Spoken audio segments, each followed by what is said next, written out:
क्योंकि वह मेढक ही है। और जिस मनुष्य की बुद्धि भी मेढक के ही समान होगी वो भी इसमें नहीं तरेगा। एक बार पुराने महात्माओं लोगों ने कहा है कि मन चंगा तो कटौती में गंगा, तो फिर इस गंगा में नहाने से क्या मतलब है? बिल्कुल घर पर ही क्यों ना नहा ले? बिल्कुल मैं इसका उत्तर दे रहा हूँ आपको। सब लोग कहावत कह देते हैं, कबीरदास जी की दोहा, रविदास जी की दोहा कि मन है चंगा कटौती में गंगा। अरे जो तन को चंगा नहीं कर पाया वो मन को चंगा क्या कर सकता? कभी नहीं कर सकता।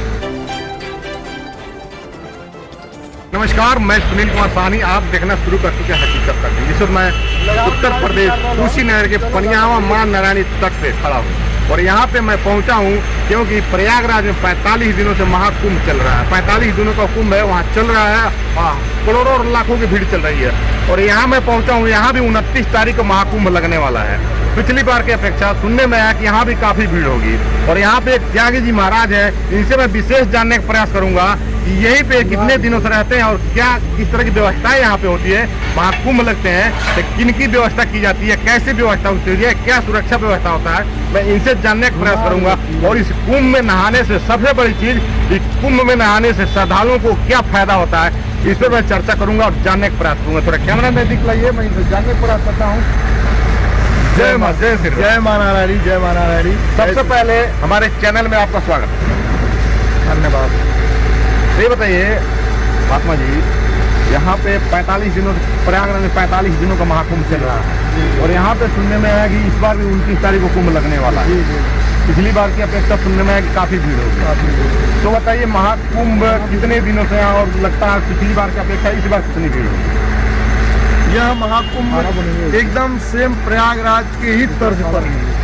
यह महाकुंभ भी प्रयागराज में, वहाँ भी लोग कल्पवास करते हैं, वहाँ भी कल्पवास करते हैं और यहाँ भी कल्पवास ही की भांति यहाँ भी लोग वास करते हैं।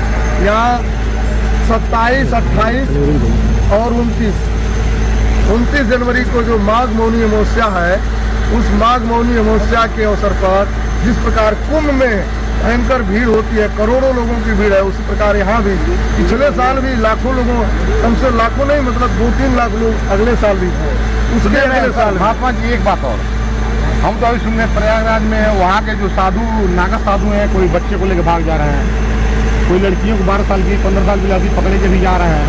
तो ये क्या मामला है जो लड़कियों को, बच्चों को लेकर भाग रहे हैं? साधु लोग कहते हैं हम कुंभ में नहाने आए हैं। जैसे देखिए, जैसे जो कुंभ में ये सब जो सुनने के लिए आ रहा है, ठीक है, तो वो तो उसमें कुछ ऐसे भी होते हैं जो साधु नहीं होते हैं, वो लोग भी जो है साधु की तरफ, कुंभ का आयोजन होता है ना, उस आयोजन में बहुत लोग, तरह तरह के लोग पहुँचते हैं, अनेकों प्रकार के, यानी भेष बदल कर भी लोग, कुछ लोग भेष बदल करके भी उसमें पहुँच जाते हैं। हमारे इसी मेला में भी अगले बार कुछ 40 लोग, 4 लोग पकड़े गए थे, ठीक, और भी बहुत रुपया भी पकड़े गए।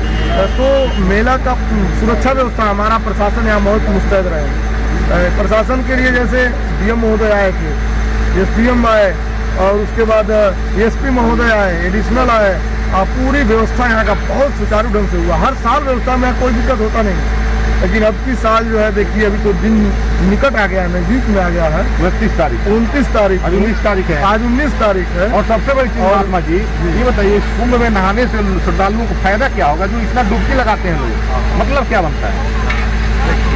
कुंभ में नहाने का क्या फायदा होता है, अब आपको हम एक साधारण तरीके से बता रहे हैं कि आपके हाथ में यदि कोई चीज लग जाता है, कोई कचरा लग गया आपके हाथ में, तो आप साधारण जल से ला करके धो लेते हैं तो आपका मन कहता है कि शुद्ध हो गया, जबकि आप कपड़ा से भी पोंछ सकते हैं, लेकिन आपका मन कहेगा नहीं अभी शुद्ध नहीं हुआ है, इसे जल से धो। भले कपड़ा से पोंछ दिए आप, फिर भी आपका मन कहेगा कि जल से धोना पड़ेगा तभी शुद्ध होगा। जब साधारण जल से धोने से आपका हाथ शुद्ध हो जा रहा है, आपका ही मन मान रहा है कि हाँ अब ये शुद्ध हो गया।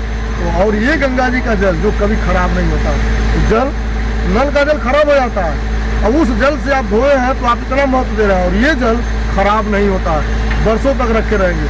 आप सोचिए उस जल से स्नान करने पर क्या फल मिल सकता है। एक चीज और महात्मा जी, एक चीज और बताइए, जैसे कि बार बार देखा गया कि गरीब लोग, छोटे तबके के लोग और मीडियम क्लास के लोग ज्यादा दर्शनों पर दर्शन करने जाते हैं, स्थलों पे और नहाने आते हैं।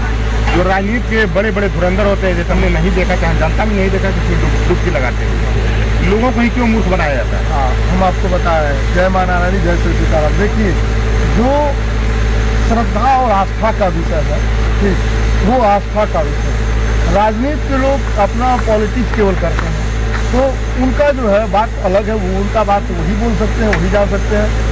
लेकिन जो आस्था के विषय है, गंगा जी आस्था के विषय है, स्नान करना, तीर्थ में जाना है आस्था का विषय। यानी राजनीति वाले लोगों को इसमें आस्था नहीं है, आप लोगों की, आम लोगों की आस्था। अब जिनके पास आस्था है वो स्नान करते हैं, हमारे पास आस्था है, हम भी स्नान, हम तो रोज प्रतिदिन स्नान करते हैं। हम तो माघ महीना तो महीना नहीं बल्कि पूरी, हम जब तक चाहते हैं कि रहें तब तक प्रतिदिन स्नान करते हैं। भले यहाँ से स्नान करके एक बार यहाँ भी कर लेते हैं, लेकिन गंगा जी में स्नान जरूर करें। तो आस्था की बात है, आस्था की बात, आस्था की बात, बड़ी चीज आपका। देखिए कुछ लोग कहावत में भी कहते हैं कि गंगा नहैले से कौन नर तर गए, गंगा नहैले से कौन नर तर गए, अब मछरियन के मेघा के वही में घोर बा, कहते हैं लोग कहावत। लेकिन उन पर भी मैं बताना चाहता हूँ कि वो नहीं तर सकता है, क्योंकि वो मेढक ही है, और जिस मनुष्य की बुद्धि भी मेढक के ही समान होगी वो भी इसमें नहीं तरेगा। एक बार हम एक मिनट, उसमें जो श्रद्धावान व्यक्ति है वही तर सकता है। जैसे नदी में बहुत सारे लोग जाते हैं, घूमते हैं, मछुआरा भी घूमते हैं, बहुत सारे लोग घूमते हैं, लेकिन उसकी आस्था नहीं है, उसका विश्वास नहीं है कि मैं इस पवित्र जल में स्नान कर रहा हूँ, इस पवित्रता का फल मुझे एक बात, पुराने महात्माओं लोगों ने कहा है कि मन चंगा तो कटौती में गंगा, तो फिर इस गंगा में नहाने से क्या मतलब है? बिल्कुल, घर पर ही क्यों ना नहा ले? बिल्कुल, मैं इसका उत्तर दे रहा हूँ आपको, इसका उत्तर मैं आपको दे रहा हूँ। ये प्रश्न बहुत बार उठता है कि मन चंगा कटौती में रहे गंगा। अरे भाई, जब आपको एक डुबकी केवल लगाना है, कपड़ा निकालना है, एक डुबकी लगाना है, और एक डुबकी जो आसान काम है वो आपसे नहीं हो सकता। भला इस कठिन मन को, चंचल मन को आप कैसे चंगा कर लेंगे? बस यही तो मैं कहना चाहता हूँ। सब लोग कहावत कह देते हैं, कबीरदास जी की दोहा, रविदास जी की दोहा कि मन है चंगा कटौती में ना। अरे जो तन को चंगा नहीं कर पाया वो मन को चंगा क्या कर सकता? कभी नहीं कर सकता। जो उसका तन चंगा होता है उसी का मन चंगा होता है। उदाहरण मैं दे सकता हूँ, जैसे आप 2-3 दिन तक स्नान न करिए, कोई भी इंसान 2-3-4 दिन तक आप स्नान न करिए, तो आपको लगेगा कुछ अच्छा नहीं है, कुछ भूला है, कुछ छूटा है। आपका मन में भी वो चंचल और आ जाएगी, ठीक, अपवित्रता आ जाएगी। और जैसे आप स्नान करेंगे आपका मन भी कहेगा हाँ यार अब शुद्ध हो गया। तो मन जब तन चंगा होता है तो मन भी स्वीकार कर लेता है कि मैं भी चंगा हो गया हूँ। इसीलिए कहा गया मन चंगा तो कटौती में। और इसलिए तन चंगा कीजिए तब मन चंगा कीजिए। तो हमारे दर्शक आपको देख रहे हैं, तो क्या कहना चाहेंगे हमारे दर्शक जो हकीकत तक न्यूज के दर्शक है, हजारों दर्शक जो आपको देख रहे हैं, उनको क्या संदेश देना? उनको संदेश यही देना चाहते हैं कि आप अपने तन को भी चंगा कीजिए और मन को भी चंगा कीजिए, और नारायणी माता का इस पवित्र पावन जल का स्नान कीजिए और दर्शन भी कीजिए, और इसे पवित्र अवसर का बुद्धिमान व्यक्ति लाभ लेते हैं। ऐसे पवित्र अवसर का जय मां नारायणी।